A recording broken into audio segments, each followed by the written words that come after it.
So this is going to be an interesting video because I'm filming this right after I got off of my day job. So let's hope everything goes well. Hi everyone, my name is Rose, also known as TA Summers. Welcome or welcome back to my channel. If this is your first time here, hello. I talk about the books that I read in a range of different genres. And this is actually the first video that I am basically going to talk about the books that I have read for the month of September of 2022. I already know right offhand that there's going to be a lot of edits for this video, but just to make a few clarifying details, I actually shot different sets of footage for this particular video in the sense that I was planning on this video to be a mid-month wrap-up, and then in terms of time getting away from me and due to a couple of events that weren't expected, I ended up having to move this video towards the end of the month. So you see me in one outfit right now, you may see me in another outfit with other footage that is contained in this video. So if you see me with a quick change in terms of a wardrobe, then you'll know why. Like this is the newer footage, and then my other outfit is like the older footage. So just an FYI. So first of all, I'm going to go through a bit of the statistics with respect to what I read in September of 2022, just last month. And at the time I'm filming of this video, it's in October, so I'm kind of just going back in a retrospective. And I'm cheating a little bit because I included 2 books in this particular wrap-up that I actually technically finished in the first week of October. But since they were so close and I started reading them in September, I figured I'd go ahead and count them anyway. And one of them is part of a banned books challenge that I was trying to do in the month of September as well. So let's get into the statistics a little bit more. I read a total of 14 books. 10 of them were YA. 1 of them was middle grade. 2 of them were considered adult fiction or nonfiction. 2 of them were considered either comic or graphic novel, and 1 was considered a classic. As far as the breakdown goes for each of the books, I rated 1 2.5 stars, so that was my lowest rating of the month. 4 3-star reads, 3 3.5 star reads, 4 4-star reads, 1 4.5 star read, and 1 5-star read. And it is extremely rare for me to give 5 stars to a book in terms of things that I love, so I definitely have a lot to say about the 5-star read in this particular video. So I'm going to go down the list of reading these particular books in the order that I read them, though I think when I'm grouping the particular books together in terms of the themed reads that I read, such as the banned book challenge, I'll probably put those together in editing just to streamline it a little bit better. But to kind of go down the list of what books I read. The first one that I read in the month of September was Lightlark by Alex Astor, and I read that on audiobook. The second one that I read was My Name is Jason, My 2 by Jason Reynolds and Jason Griffin, and that was by ebook. Third one that I read was All American Boys by Jason Reynolds, and that was via audiobook. Fourth book that I read was Dear Martin by Nick Stone, and this was a reread for me. And I read it in the audiobook version, though I also have the physical copy as well. Fifth book that I read was Two Boys Kissing by David Leviathan. I originally read this in 2017, but I decided to pick it up as part of the banned books challenge for the month, and I read this in audio. Sixth book that I read was Answers in the Pages by David Leviathan, and I read that in audiobook as well. And that was my 5-star read of the month, just FYI. Seventh book that I read was The Weight of Blood by Tiffany D. Jackson, and I read that in audiobook. Eighth book that I read was Cemetery Boys by Aidan Thomas, and I read that both in the physical copy as well as the audiobook. And I'll explain a little bit about my journey through that novel when I get to the review. The ninth book that I read was Paper Girls, Volume 1 by Brian K. Vaughan and others, and I'll get to that when I expound upon it in the full review. The 10th book that I read was Genderqueer by Maya Kobabe. The 11th book that I read was Passing by Nella Larson, and I read that in its physical copy. I'm not sure if I said it in with respect to genderqueer, but I read that in the physical version as well.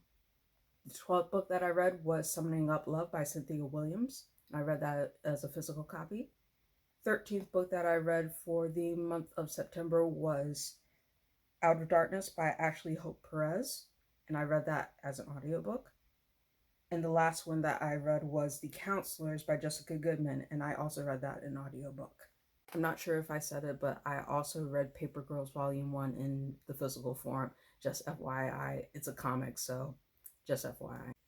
So the first section of books that I want to talk about are the books that were a part of the Banned Books Reading Challenge that I partook in the month of September, with respect to in honor of Banned Books Week. But I decided to do kind of a monthly journey through 6 different books that were on banned book lists for various reasons, and I wanted to explore them and see what my thoughts on them were in terms of picking them up. And so I'm going to go through each of the ones that I read in order with respect to those banned books in this particular section, and then I'll go to my other reads. But the second book that I have read by Jason Reynolds this month, this is another collaboration between 2 authors. It's Jason Reynolds and Brendan Keeley, and the title is All American Boys.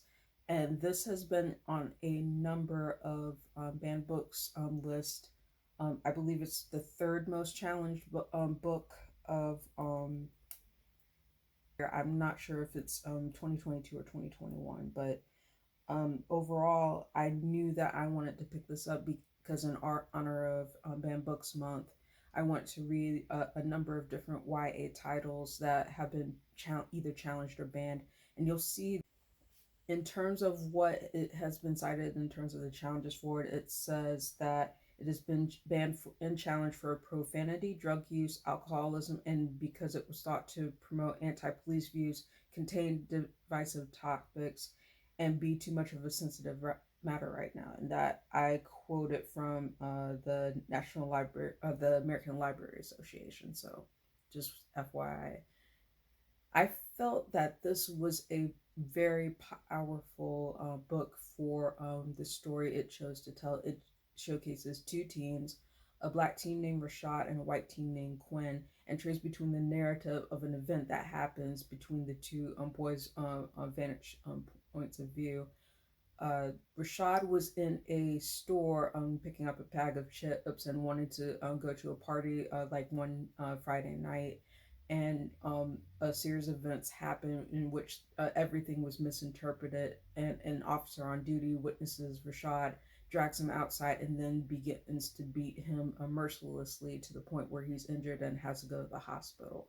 Quinn's perspective in the book intervenes when he wants to go to a party after dropping off his little brother for kind of a movie night, and he goes in the same vicinity as the store that Rashad has gone to, and he witnesses Rashad being beaten. But it's not just the fact that he recognizes Rashad, he recognizes the officer who is beating Rashad, who is an older brother of a family friend who assisted him and was supportive of him at around the time that his father passed away.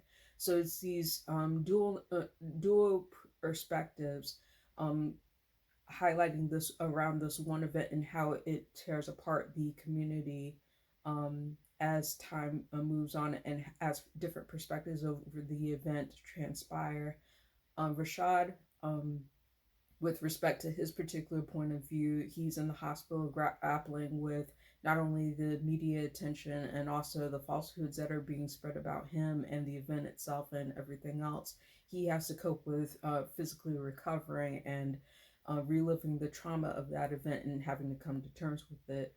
Whereas Quinn's perspective, he sees how this particular event has divided his community. So he has to grapple between where his loyalties lie and knowing what the truth of the matter was, and then deciding to take a stance on it.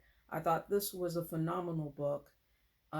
It was written in 2015, around the like in talks about police brutality in a way that is very empathetic, and thoroughly presents several different angles um, throughout the narrative of the text. Though there are things about it that I had questions about, and like some plot issues that I saw in the progression of it, which made me want to reconsider my rating for it. And considering this book was written before other books that deal with the topic in other ways, like The Hate You Give and Dear Martin by Nick Stone, which I'll come to my thoughts on Dear Martin later because I read it also this month. But I thought it was a solid offering for what it offered. And the audiobook that I read was phenomenally voiced by, let's see if I can remember who did the audio narration for this. So the audio narration for this was Guy Lockhart and Keith Knobs for the audiobook. And I thought they did a phenomenal job of voicing both of the teens and trading between their perspectives. So I'm not 100% sure what I'm going to give this as my final rating. Initially, I gave it 4 out of 5 stars. I may hold to that in terms of stuff, but I still need to think about it a little bit more. So I'm leaving it at rating pending for now. So I'll put that in the video, respectively unspoken. But initially, I gave it 4 stars. I'm thinking it's probably going to be like 3.5 on 4-star rating. So the next book that I read in terms of the banned books challenge that I attempted in the month of September 2022 is one that I have read before, but I chose to read it in the audiobook version, and I also own a physical copy of the book, and that is Dear Martin by Nick Stone. As you can see, this is the cover right here. So what this book is about is kind of within the same themes as All American Boys. It talks about a young black boy by the name of Justice who is going to a preparatory school where he is frequently challenged by being the minority kid in a lot of in a racially tense environment. There are a lot of people. There are a lot of things that he deals with on a daily basis that in the form of both microaggressions as well as like direct aggressions that he faces from his peers as well as the people in his community. So with the passing of all of those events, Justice decides to say, okay, like, how do I deal with this situation? So he starts a personal project that he wants to do, like in a notebook, kind of a simulated prompt in terms of writing letters to Martin Luther King Jr., like essentially saying, what would Martin do? And so he starts talking about the facets of his life that he has to deal with. And this story is told in multiple perspectives between um, newspaper clippings, text messages, the actual letters that Justice writes to saying Dear Martin, and also the narrative as well. So it's kind of a mixed media novel if you have the physical novel, and if you are reading the audio book, like it narrates through all of these things. So essentially, Justice, the situation goes from bad to worse and kind of a spiral, like between the amount of stress that he feels trying to appease his mother, trying to appease people who are in his life, like his social circles, and essentially trading that off um, up to a climactic point where it results in a tragic event that shakes his world, and he essentially has to deal with the fallout of that particular event. If you read the summary on Goodreads, it kind of spoils what that big event is, and it does have to do with police brutality in an event in which someone is killed, but I'm not going to reveal that information to you. If you want to read the book for yourself, then you can read the book for yourself and turn stuff. But it's a harrowing situation in which Justice has to deal with the fallout of the loss of someone he deeply cares about, and the ostracization of his peers and things like that. and his even his own previous history and his and the fallout with that, and how he chooses to decide like how to deal with that event in the aftermath, even making some questionable choices in the aftermath of that. I thought that this was a very well written book. I think it has a lot of appeal to um, even reluctant reader teens who may like appreciate the mixed media environment for the narrative, as well as the overarching narrative is nuanced in terms of how it explores justice's emotions and being able to deal with a lot of the hardships that and internal turmoil alongside the external turmoil that he's facing.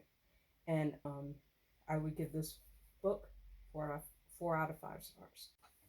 So the third book that I read in the month of September that is a part of the Banned Books Challenge that I attempted was also a reread. This was David Levithan's Two Boys Kissing. And essentially, this particular book was told in a very unique way. It's the story of multiple boys who identify as gay or trans or somewhere across the spectrum of the LGBTQ spectrum, in which they are navigating their lives and being observed by the people who have died within the spectrum of the AIDS crisis, and reflecting on a lot of emotions and situations and tough issues that each of the boys that are featured in the novel for the viewpoint now of the novel, their day-to-day lives and trials and tribulations, and also finding love. So essentially, for this book, I think it was a matter of having its heart in the right place, but attempting a lot of narrative in the span of a short time. So there may be a lot of times when it may lose the attention of the reader because you're trying to keep up with so many different characters. I think there was a total of about 7 characters that were featured in Two Boys Kissing, and this was not a very long book at all. It was originally written in 2013, and in the physical form it's 200 pages, so that's not terribly long compared to a lot of YA books that I have picked up. But in the spectrum of time, like having to deal with that many voices in one spectrum where you're trying to where it jumps between each of the different perspective points, and then having an omnipresent narrator who that while emotionally impactful, it feels like it meanders a little bit too long, and you're trying to keep up with each of the kids who are um, basically being featured in the novel. Um, I do think that it was well narrated for the audiobook version. David Levithan himself gives a spectacular performance. I loved listening to this on audio, and I loved the emotion and the performance and the cadence and the weight that he gives to each character, each narrative beat in terms of talking about these boys' different experiences.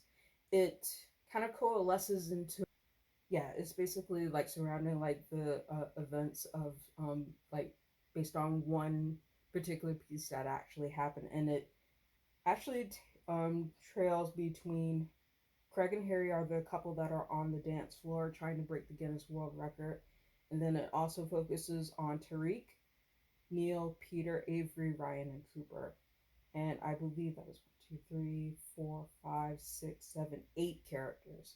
So having to keep up with that many characters and the spectrum of how short this novel was in terms of the experience, plus the omnipresent narrator, it was a lot in terms of being able to keep up with each of the jumping narratives, though they were emotionally impactful in terms of my experiences with listening to each of their experiences and with the themes that it chose to feature.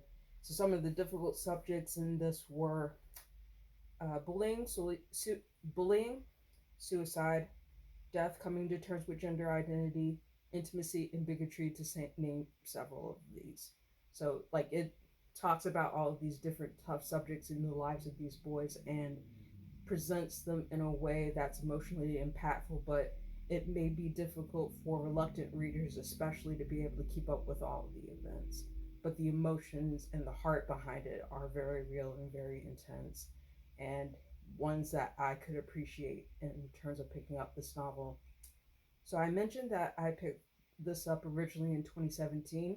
My thoughts about it have not changed, so I gave this like as taken into consideration the narration as well as the story itself. I give it 3 out of 5 stars, and that is Two Boys Kissing by David Levithan. This was also part of recently banned and or challenged books, essentially because it features LGBTQ characters as well as the difficult themes that I mentioned previously in this review. So the next book that I read was the fourth banned book that I was able to read for the month of September, and that is, let me see if I can get it out for you. This is Cemetery Boys by Aiden Thomas. And as you can see, this is the special edition that came from Barnes and Noble. I've read both the physical copy as well as the audiobook that I was able to get from my library. And as you can see, this is really beautiful. If I take the dust jacket off, so showcase that for you a little bit there. So I included Cemetery Boys as part of my reading banned books reading challenge because it has been recently challenged for showcasing its focus on LGBTQ plus characters and themes. So I definitely wanted to pick it up and see what the story was about for myself. It centers on two boys, Yadriel and Julian. Yadriel is a Latinx trans boy who is trying to prove himself to his family in having what it takes to be a brujo, someone who engages with and sends off spirits. And he's preparing for the Dia de los Muertos holiday. And for this particular preparation, he makes an effort to go to the cemetery and meet with Lady Death, or Santa Muerte.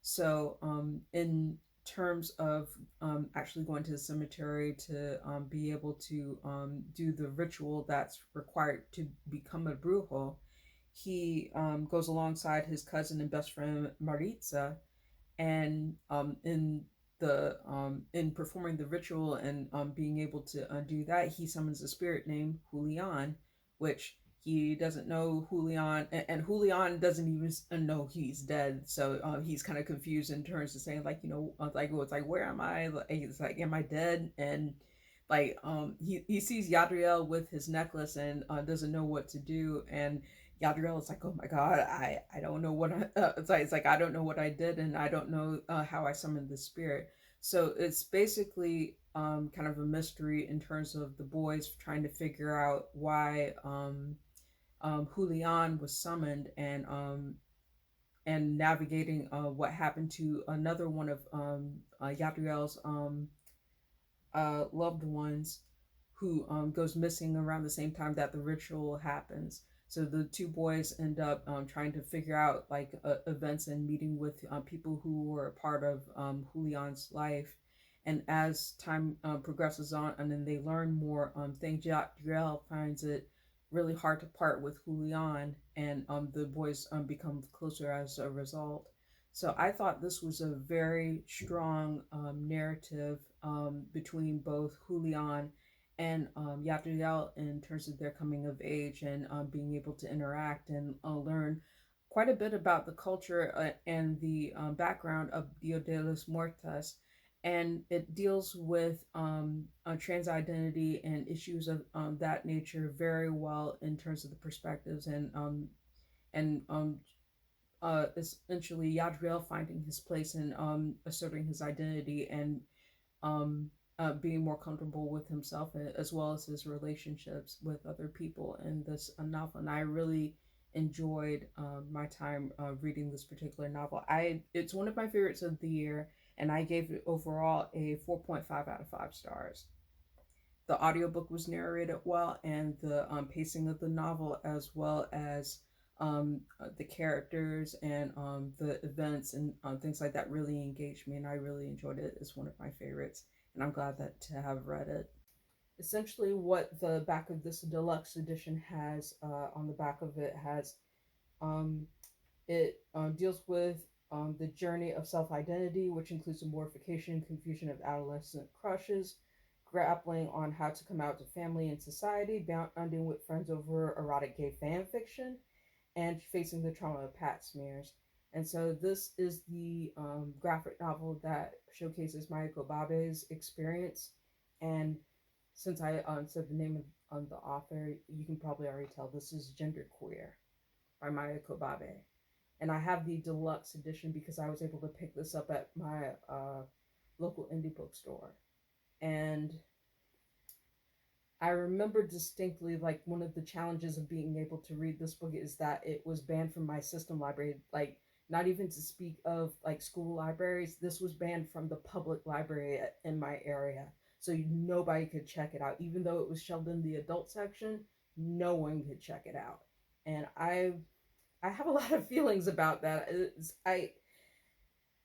It's clearly an adult nonfiction memoir told from the perspective of one person who is really being honest about Air's experience. And I think that's worth talking about in terms of the narrative of growing up and identifying and doing a lot, and thinking about a lot of things that a lot of people don't think about when it comes to your relationships or your individual identity or on things like that, and having a lot of questions. And I think it presents it in a way that's nuanced, and and I really enjoyed seeing the artwork in here. Let me see if I can find kind of an example of one of the pieces of artwork that I really enjoyed. Like, for example, let's see. Like, this was really pretty. I really like the coloring and a lot of the graphic illustrations that are in this book. Let me see if I can find another one. I can't show you specifically some of the pictures that are in here that are more controversial because it does include artistic nudity. But the way that they're presented is not in such a way that it feels. I feel like the only particular one that was um, that kind of gave me pause as I saw it was when Maya was talking about Ear's experiences with ear experiences with uh, pap smears, and you see where Maya's graphic illustrations, it shows their representation where they're hunched over and there's a dagger or a knife through the back, and you can see blood, and it's basically symbolizing the pain that um, he went through as in the aftermath of that, and having to do that. And I could relate to that because I didn't get my first pap smear until I was an adult, and that was an experience that I did not particularly appreciate. But I think if we're gonna have nuanced conversations about gender and sexuality and things like that, I think we have to be open to having honest discussions within that realm, um, that don't take place in a measure of judgment and in one frame of judgment. And I think the problem with what a lot of people have had with this, with the reactions to this particular book, is because it is so open and honest about themes of gender and sexuality that operate outside what some may not be used to. And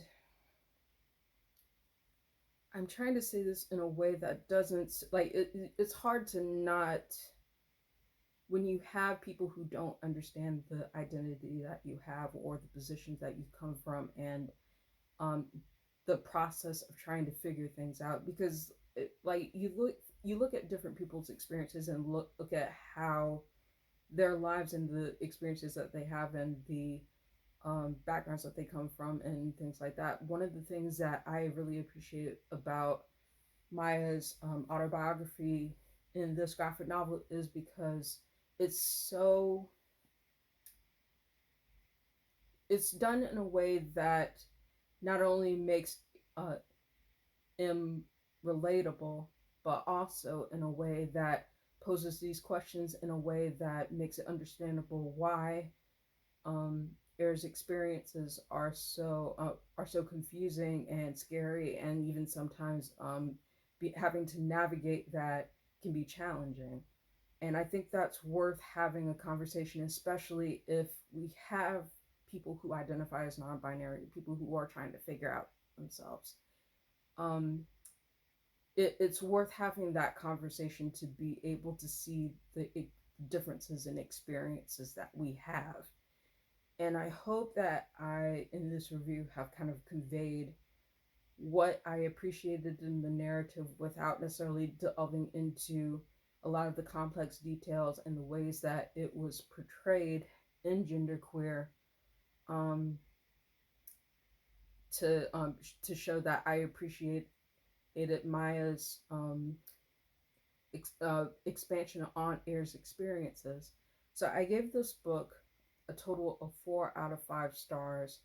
I really liked the artwork. I really liked a lot of the conversations that it had. I identify pretty strongly, like with Maya's love of graphic novels and mangas and things like that. I thought it was really interesting to be able to see someone who is maybe a little bit younger than me in terms of the years experiences with pop culture and anime and manga and things like that in a way that and also a love for reading. I appreciated that expansion in Maya's repertoire. Um, I'm definitely going to keep this in my collection. I really enjoyed it. This is Genderqueer by Mai Kobabe, 4 out of 5 stars. So the last book on this list was one that I started in September and finished on in the very beginning of October for this video for my own, but I decided to include it in my monthly wrap up, and is the sixth book that I read for the banned books challenge that I wanted to do. This is Out of Darkness by Ashley Hope Perez, and I read this on audio. So, the essential story of Out of Darkness is that it takes place in late 1930s Texas, surrounding the relationship between a black boy and a Latina girl, who Mexican girl, who end up having a close relationship with each other in the backdrop of a lot of tragic events. So it is a story that does not have an ending that goes particularly well. It's a very dark and tragic story. I definitely found myself feeling uncomfortable with the way that some of the themes and some of the events were portrayed in this. I like it was very triggering to say the least, because of just how much brutality the characters go through in the spectrum of the story. It is actually loosely based on one of the worst school tragedies in American history, where a explosion killed many students and teachers who were in the school at the time of the event. And you see that tragedy play out in the aftermath of even things in the lives of the characters that are even difficult to follow before that point. And certainly the aftermath of that event is a catalyst for even more pain for the characters after that point. So to essentially kind of sum up like what this novel is about, you follow a multitude of characters. You follow person that you follow in this particular book is Naomi. She is the Mexican girl who um, is living with her mother, her stepfather, and her two step siblings in the small uh, uh, oil mining town, and they are essentially like trying to make ends meet because her stepfather is the breadwinner, or his name is Henry, and Essentially, Naomi has a contentious relationship with her stepfather, especially in the aftermath of her mother's a death, and it's a pretty tragic one as a result of events that are described in the book. I'm trying to dance around spoilers as much as I possibly can while giving a summary, but to sum it up specifically, Naomi's mom passes away and leaves her with Henry and her two step siblings, who are Kali and Beto. And the four of them basically have to navigate life like while Henry is working on the oil um, on the oil lands, and Naomi becomes essentially the parent to her two step siblings while Henry is working, and that's a challenge for her, not just in the fact that she's having to take on a motherly role at such a young age, but she also becomes abused by Henry in ways that are emotionally abusive as well as sexually abusive. And that's a part of the novel that may trigger a lot of feelings in the reader in terms of how graphic and how Naomi copes with those emotions in terms of having to deal with her stepfather's abuse. So as things are progressing, up to the point of the tragedy of the school explosion, she meets a black kid named Washington, who essentially helps out her family in a way, and both of her step siblings, Callie and Beto, become familiar with Wash too and like him because he entertains them and takes care of them and helps them out in many ways. And Naomi is reluctant at first to trust Wash, and they have a contentious relationship mostly on Naomi's end, but eventually Naomi and Wash do have a relationship with each other, but because of the time, interracial relationships of that particular time were not accepted in social society. And especially you see the tensions between of how Wash is perceived in the town, and when he is essentially interacting with the other townsfolk, and you see also even in uh, the interactions that Henry has with Wash, he is very, very prejudicial, and it is hard to watch like a lot of the blatant racial slurs and the blatant disrespect, and seeing all of that play out within the spectrum of this novel. But you see Wash's and Naomi's relationship develop in such a sweet way, and I appreciate the scenes where you see their chemistry grow and their love for each other grow and that kind of thing.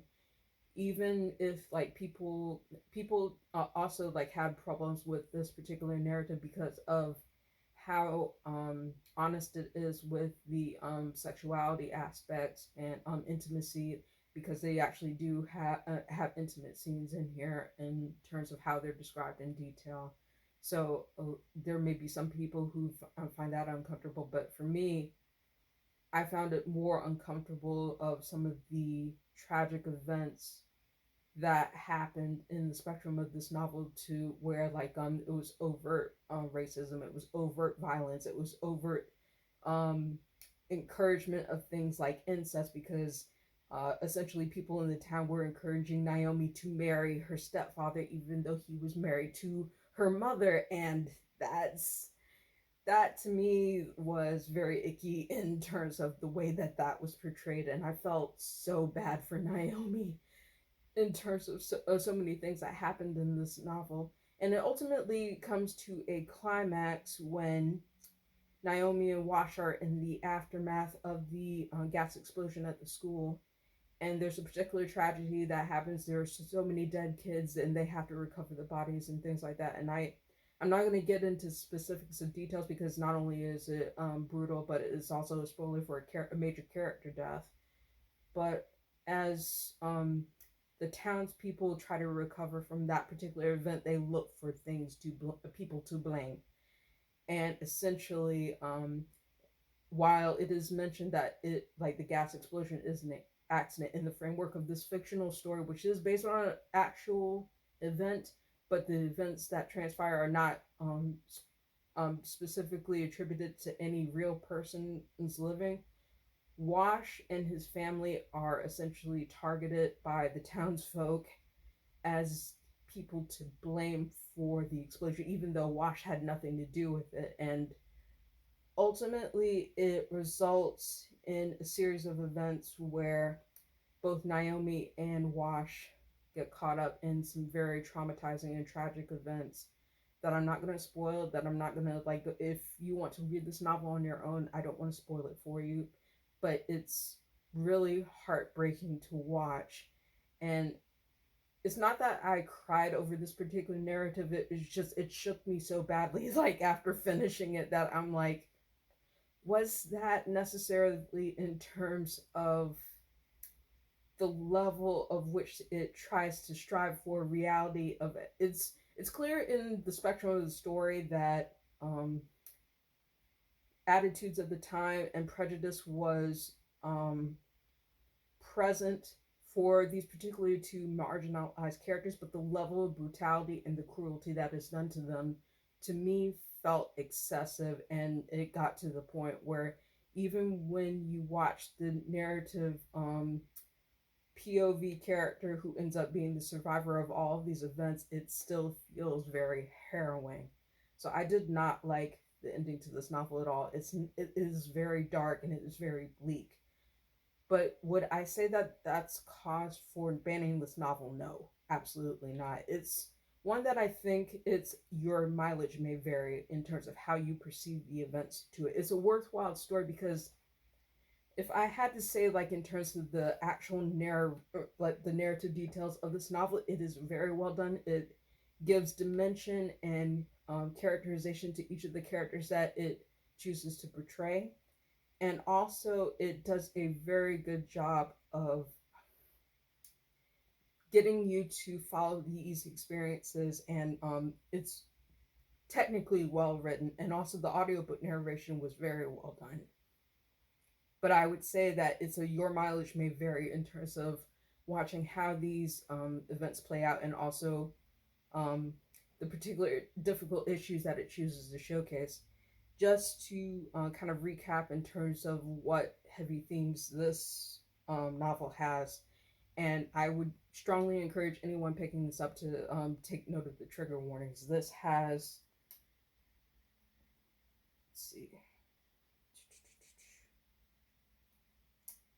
so basically the list of things that are triggering include numerous examples of racism and repeated racial slurs as pejoratives, lynching, implied and overt displays of child sexual assault and rape, graphic depictions of miscarriage, death and dismemberment, implied and encouraged incest, as I mentioned, with Henry's pining in pursuit of his stepdaughter, which I felt so bad for Naomi. Those scenes are particularly harrowing, and Naomi really feels uncomfortable in terms of the encounters that she has with Henry, and she has no love for him at all. Um, death. Let's see. Forced violence done to and enacted by a child. So that was a particularly harrowing experience showcased in this particular novel, and I think that that's the bulk of it. But I appreciated the way that the author conveyed the story in many parts of this book, but I did not feel that it was the most nuanced and the most empathetic way to approach the subject matter. It was loosely based on real events, so a lot of it doesn't really have the kind of specific weight that comes in a lot of like historic novels that I have read before. But I would not say that is a deterrent in terms of picking up this novel and seeing what it offers uh, in terms of like your own experience of it. So if I had to give it a rating, I would say this is 3.5 stars. I respected it, but I think it could have been handled a lot better than what it was. and that is Outer Darkness by Ashley Hope Perez. So I feel like I am going to revisit a book that I first read at the beginning of this month that I did not do a really good job of describing when I first did some of the footage for this video. This is for the first book that I read this month, Lightlark by Alex Astor. I This was my worst rated book of this particular month because it just wasn't done as well for a fantasy and for the type of story that it was trying to tell. I thought that the world building of it was very weak in comparison to pure novels that establish some of the same um, dynamics like in young adult fiction. I think teens will probably enjoy it, but it had a lot of flaws in the mix of getting to like establishing the characters and getting to the particular story beats that it wanted to get to. So essentially, the story is every 100 years, the island of Lightlark appears to host the Centennial, a deadly game in which the rulers of 6 realms are invited to play. The invitation is a summons, a call to embrace victory and ruin. Baubles and blood, the Centennial offers 6 rulers one final chance to break the curses that have plagued their realms for centuries. You don't really get a chance to know what that particular curse is, but follow me for a bit. Each ruler has something to hide. Each realm's curse is uniquely wicked. To destroy the curses, one ruler must die. And so this essentially follows the journey of Isla Crown, who is the ruler of a kingdom called Wildling. And she's essentially like one who is at a particular disadvantage because she doesn't have any powers, any perceived powers compared to the magic and the power that are behind other realms. So essentially, what she has to do is try to form tentative alliances with people who will help her attain her ends, and essentially get to the point that where she can at least break her curse and save her kingdom. Because if she doesn't break her curse, then her whole kingdom may be the one that is destroyed. So she has that particular uh, struggle on the line. Um, the other piece of it is that I thought that this, like I had said in my review, that this book had more twists than a pretzel, which is absolutely true. It goes from one story beat to the next, and like in terms of stuff, and it doesn't really do a good job of establishing, like, uh essentially like what the struggle is for these particular characters in favor, and doesn't really give that much dimension to any of them, like in the spectrum of the story. Like it has very threadbare establishments of each of the characters and what their motivations are, and like it's basically built of lie after lie after lie, like, and basically like Isla never trusting anybody and questioning everybody that who tries to help her and that kind of thing. So I thought that Lightlark could have been a lot better as a debut. I really liked this particular story because of the narration by Susie Jackson, but I felt like there were so many elements to this that where it could have been developed a lot better than what it was.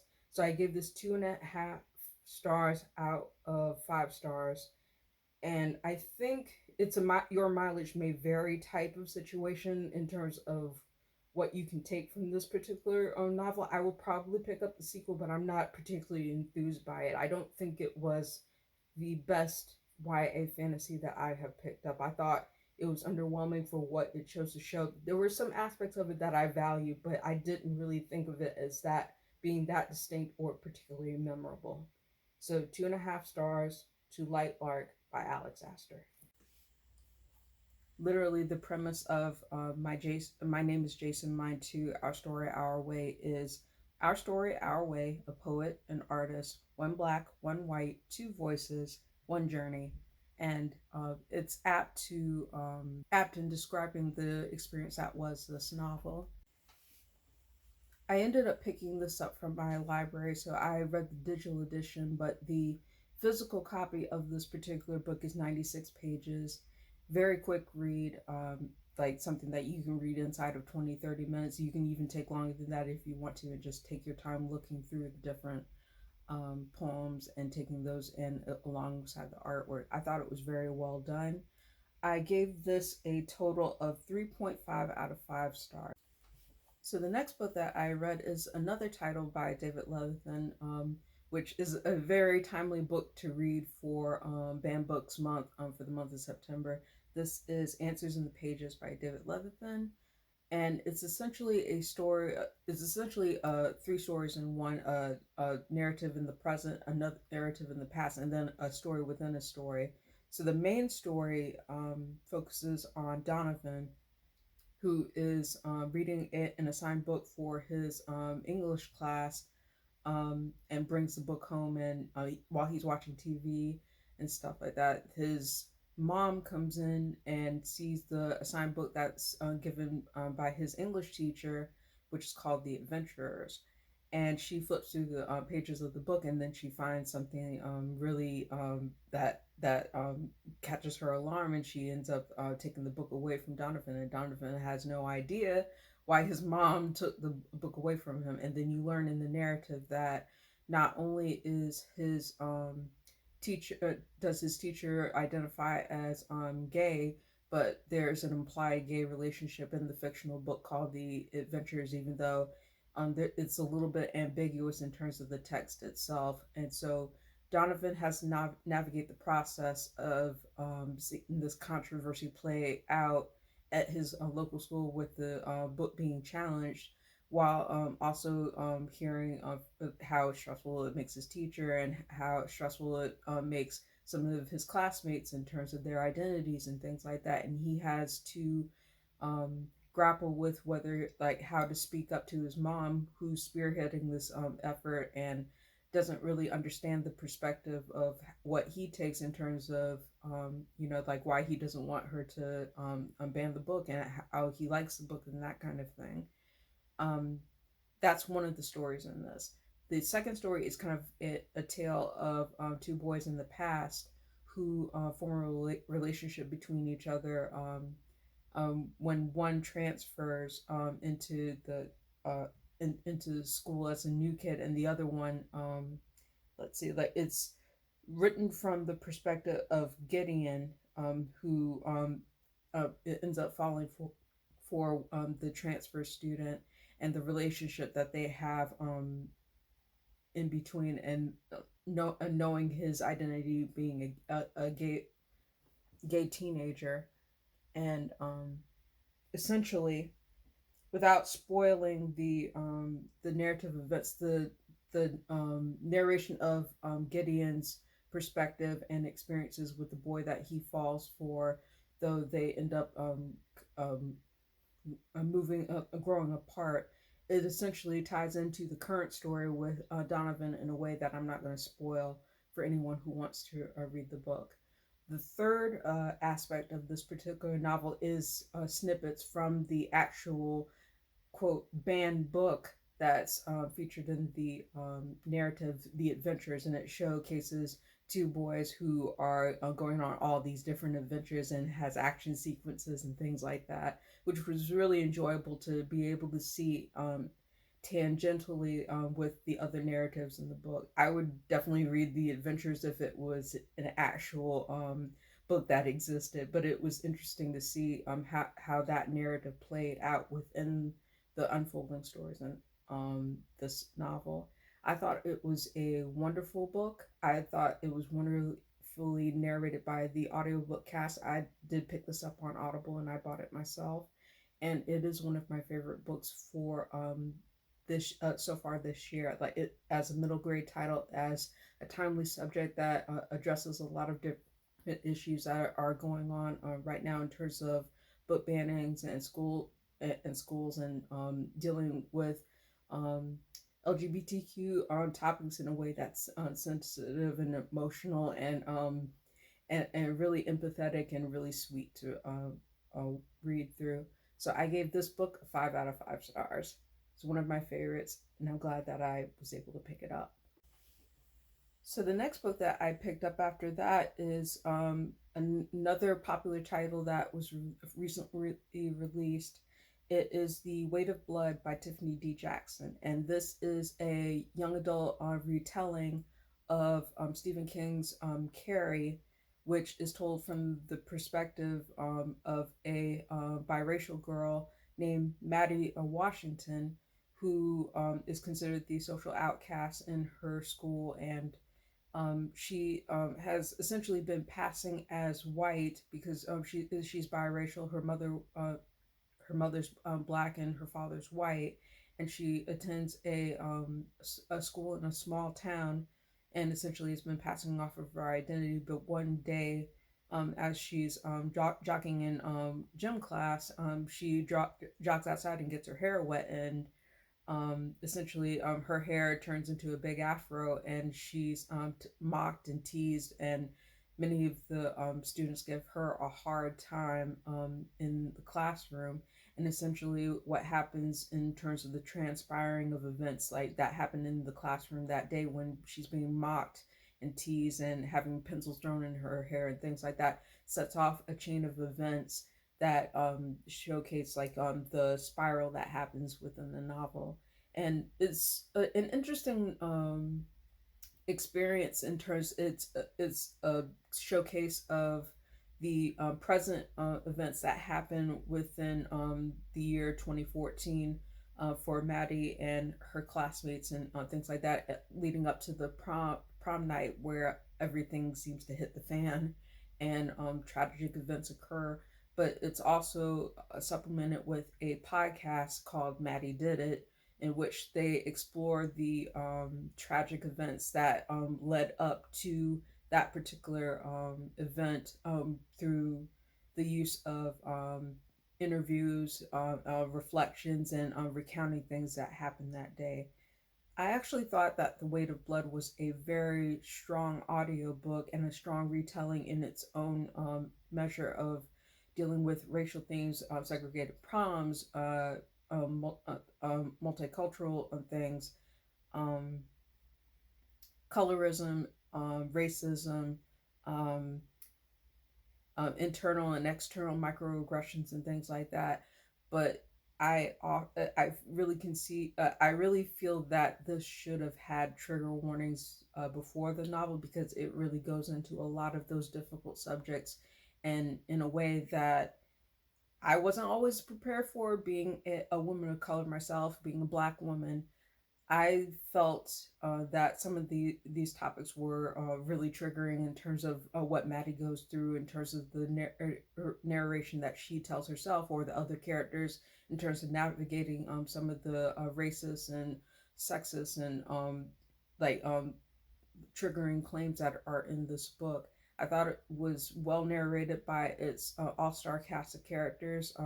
Kara Molina White voices Maddie in this book, and if you know Kara Molina White, she voices the character Dejanay from The Proud Family. So that's one among several roles that she's been notable for in her career, and it's voiced by a number of different cast members of narrating the different roles in this particular story. So I gave The Weight of Blood by Tiffany D. Jackson 4 stars for the strong audiobook performances, for the narrative in itself, and for being a strong retelling of Carrie. But please heed the trigger warnings before you go in, because some of the themes and some of the language and some of um, the what it tackles, it can be difficult for people to take in, and may have to take breaks before. But I did think it was a really strong YA horror, and for its particular themes and things like that. And it is a comic that is based the forms the basis of a recent Amazon Prime series called Paper Girls. So this is the first volume of that series. This is Paper Girls Volume 1. This is by Brian K. Vaughan, Cliff Chang, Matt Wilson, and Jared K. Fletcher. And this is essentially a book that focuses on a group of 12-year-olds who are in the year of 1988, who go on their paper routes and encounter a lot of phenomenal things that happen in their community. and they're essentially trapped in terms of this like a number of different things. They encounter aliens, they encounter like spaceship type things, they encounter um things that don't seem right in terms of possible like time travel and things like that. In other words, a lot of things happen in this first volume of Paper Girls, and you get to know each of the girls as they interact within this particular first volume. I actually enjoyed it, though a lot of it left me confused. And then there are some references in here that do feel kind of like tossed out there and dated, but I did enjoy my time of reading this particular graphic novel, and the artwork is actually really nice. And as you can see, like kind of a sample of that here. But I really enjoyed this, and I'm planning on picking up the other volumes in this series. I hate that the fact that the Amazon Prime series has been canceled after one season, because I was just getting to know the characters, but I decided that I wanted to finish all 6 volumes of this series as a result of watching the Amazon Prime series of the same name. So I gave this 3 out of 5 stars since it leaves on a cliffhanger, but I did really enjoy it. So since this is going to be a long video, I'm going to just briefly touch on 3 more books that I was able to pick up in the month of September, and I'm going to go through them very quickly. Um, the first one that I want to talk about is considered a classic of the Harlem Renaissance. This is Passing by Nella Larson. And the particular edition that I have has a foreword by Britt Bennett. This is the cover. It's also the basis for the new movie with Tessa Thompson and Ruth Negga, which I really enjoyed, like being able to see that as well. But this is the story of essentially 2 black women who are essentially passing in this well-to-do society. One of them is on an errand for her children, like trying to get them toys, ends up getting tired and parched, like on a hot day trying to run her errands, and so she decides to go to a tea shop. She gets a cab and she goes to a restaurant, and she is ordering tea, and she sees someone who recognizes her, but she does not see the woman as someone who's familiar to her at first. But then as she ends up seeing her again, then she recognizes her and realizes that she has essentially been living a life in which she's a black woman, but nobody knows it. Like, not her husband, not her friends, not the people that she's associated with, and she's essentially passing. So, this is essentially the story of 2 women who reunite, and the woman who is essentially living alive, like, is kind of toggling between these 2 worlds in terms of being invested in her old friend's life and navigating the new one, and having the thrill of saying, like, will people find out, will people not find out, and essentially going to a conclusion where it is very interesting to see how things end up with the characters. And it's thrilling, and it's also like just interesting social commentary in terms of how the 2 women live very different lives. So I gave this a total of 4 stars, and I thought this was a very well done novel, and I'm glad to have had the chance to really pick this up.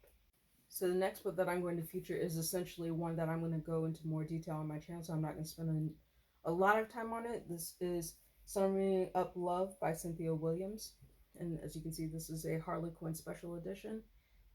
This is the first novel in the Heart and Soul series. So essentially it has to do with a woman named Vanessa who is going to her grandmother's beach house. And she basically endures like a really tough situation in which she loses her fiance and her job, so she has to start anew. And essentially, like within her returning to her grandmother's house, she runs into Dion, who is a paranormal expert and essentially trying to investigate suspicious like paranormal activity. And so the 2 of them end up meeting, and their relationship goes from there. I thought this was pretty well done, and I really like the chemistry between the characters. Though I think in terms of some of the pace, there were a few pacing issues and plot holes in this, but I'll go into more detail about that in my thorough review of this, but essentially I gave this 3.5 stars and I really enjoyed it, and I'm really looking forward to the sequel of it. And so the last book that I want to feature in this particular wrap up is The Counselors by Jessica Goodman, and I read this on audio.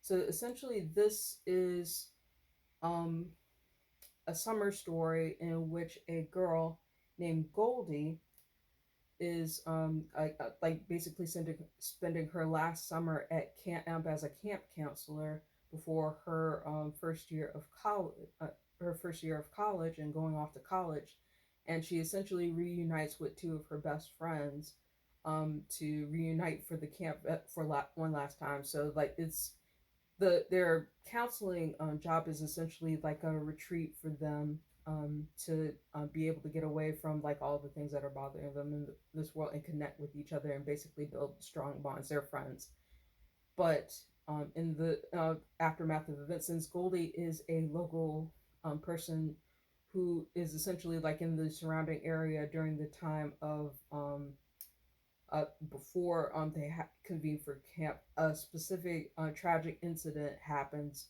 which Goldie ends up taking the fall for, and essentially gets her ostracized by the people around her, and it's a lot of fallout and trauma of events that happen from that particular event.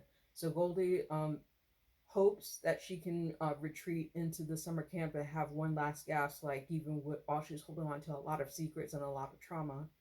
But essentially, when um, her ex-boyfriend comes back into the picture and he's a part of the scheme of events for this particular like tragic event that happened before they convened for the summer camp, he ends up dead by circumstances that Goldie does not know how, and she is essentially spends this novel trying to figure out what happened with his death, and seeing that it, like some people think it's an accident, accidental drowning, but Goldie suspects that there's more to the story that's going on, and she questions her friends, she questions her like the people around her, like, and she essentially like this is more of like kind of like a mystery rather than a thriller or a slasher or anything like that. It's a really well done exploration of grief and emotions and trying to come to terms with a lot of different things that are going on in Goldie's life.